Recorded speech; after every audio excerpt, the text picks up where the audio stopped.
Vanessa has joined us, as has Tom Swarbrick. Morning. Good morning to you Hi. both. Vanessa, Morning. yesterday we talked about Boris Johnson getting fined £50 for a party. Yes. There's a possibility that he's going to get even more fines. Yes, and people are talking about him possibly being fined 3 more times. And obviously the question that everyone's asking is, can he hang on in there? Can he continue? Can he not resign? Can he cling to high office? Has he dishonoured it? As Keir Starmer says, we've got Lord Wolfson now has resigned, and he's the Justice Minister, and he hasn't just resigned over what happened, but he's resigned over the response to what happened, which I think he thinks is dishonourable and you know, shows disregard for office and for truth and for justice. And he's the Minister for Justice. He couldn't stay in the position. But will Boris ever resign, or will he hang on? And is there really an appetite for him to do so? See what Tom has to say. Yeah, Tom's nodding and shaking. What do you think, Tom?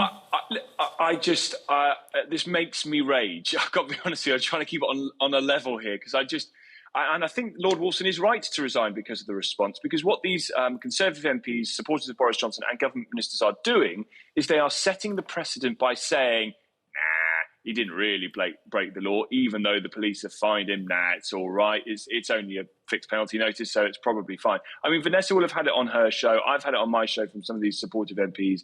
It's absolutely outrageous that the party of so-called law and order can do that, or should be debasing themselves like this. It's unbelievable. It makes me absolutely spit feathers. He's not going to resign, but I think that there's going to come a moment where Tory MPs decide, based on electoral results or whatever, that they've had enough of him and to turf him out. But I think one of the interesting things is you would have thought this was that moment. Yeah. You would have thought, if you're a Tory MP and you fancy, you know, you've got your eye on number 10, which you would imagine that lots of them have, this is the moment to pounce. You know, there's the first Prime Minister in the history of this country ever to be sanctioned for criminal offence in high office. This is the moment. What do we get? Stum. Silence. No one.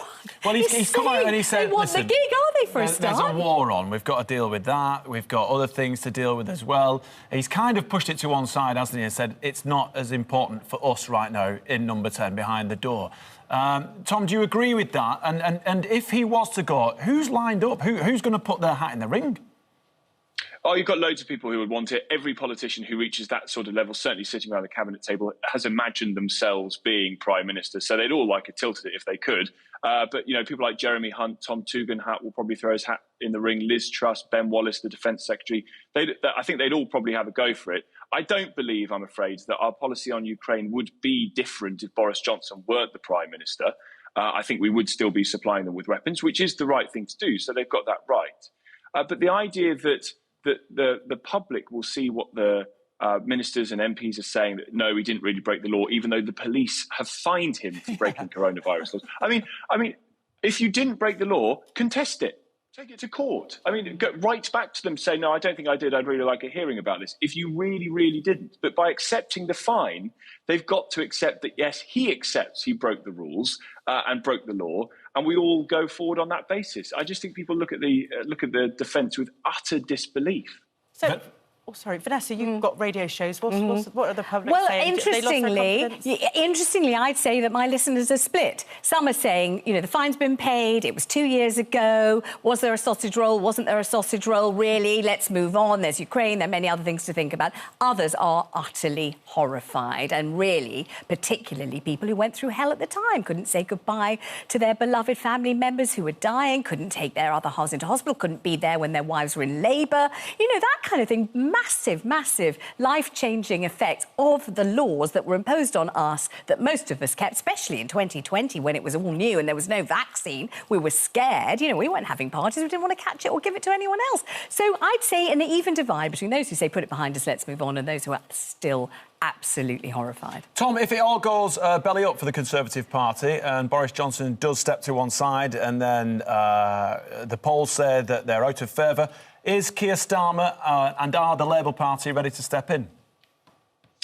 Well, the polls would suggest that they've been ahead for a little while, so possibly. It's very difficult mathematically for them to get a majority. They'd have to do some sort of magical wizardry in Scotland, it would seem. So it looks unlikely that they get a majority, but they might form the largest party. But who knows? That's for some way down the line. But the decision for Conservative MPs is whether or not they think Boris Johnson is the man to help them hold on to that majority that they've got, keep the majority that they've got.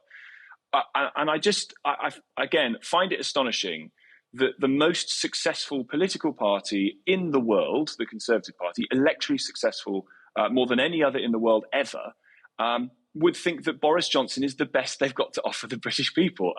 I don't see it. There's an air of arrogance coming from you, though, isn't there? I don't know. Well, you've got to think that, only the other day there he was in Kyiv with President Zelensky, welcomed as a kind of conquering hero, the leader of the Western support wave for Ukraine. That's a big deal on the international stage. And he still retains that charisma, that kind of USP that has builders calling, oi, Bojo, from scaffolding. Most MPs, nobody even knows their names, even their wives can't remember them. Yeah.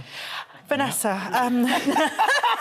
You know that's true. We've got another point. The UK to send asylum seekers to Rwanda. I know this has been a big talking point for you this morning. Can you take this one away? Well, it's been absolutely huge. And the idea is it's the people who are coming from Calais on dinghies and lilos at great risk to themselves, some of them tragically losing their lives in the Channel.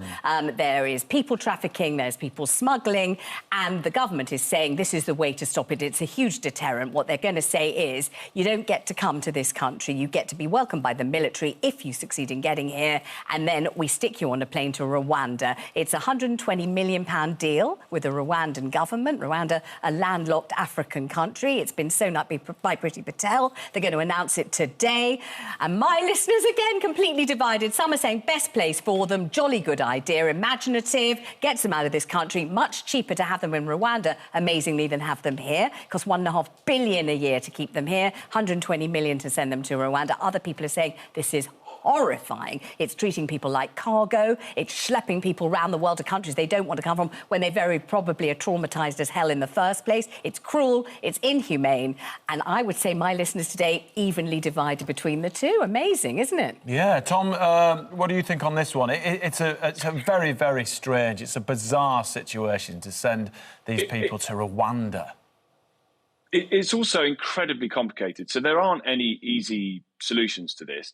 I mean, the first thing I think is that we cannot keep having 600 people a day arriving on the Kent coast, making this very, very dangerous journey and dying in the process. That clearly isn't right. So that has to be stopped.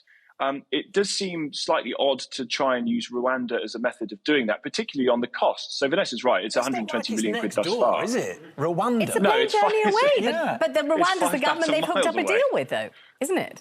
But the Australians have a similar arrangement. They offshore a lot of asylum processes, and it costs them about 400 million quid to process 200 people. So if we're paying 120 million, how many people are we actually going to be processing in Rwanda? So I just wonder if there's an element of a stunt going on here, because the government is also building, and they're right to, a processing centre in Yorkshire on an old RAF base. And that I think is right. It's better than keeping people in hotels. So who is it that is actually going to be sent to Rwanda? And is it even legal for the government to do so? Interesting point. I mean, like you said, Vanessa, this morning on your BBC London show, split 50-50, but lots of angry voices as well. Very angry voices, but 28,000 and rising people have crossed the Channel. Migrants have arrived here. What are we meant to do to help these people? How are we meant to process them? Very expensive to keep them here, and for lots of people, they want them to be put off. They want the deterrent to work. So there's a huge divide on this one. The state of despair that you've got to be in to start that journey, to come to Great Britain and finally get across the Channel in a dinghy. And as we know, and as we've seen, horrific pictures of people drowning. And lots of people extremely uncomfortable with the idea that there are some good refugees and some bad ones. We siphon out the good ones, in other words, the ones who are just about to be killed, and we say, OK, you can come, and the others we say you can't. Lots of people not comfortable with that at all, that picking and choosing thing. Yeah, and I just wonder what happens if someone arrives on a boat who's seeking asylum from Rwanda. I mean, take them back to Rwanda, you know? There were a hell of a lot of things to be ironed out from this. The reports were last week that they weren't ready to launch it. Either they've novelled it together in 7 days' time to be able to announce it, or, they're looking for some form of distraction away from the Partygate stuff.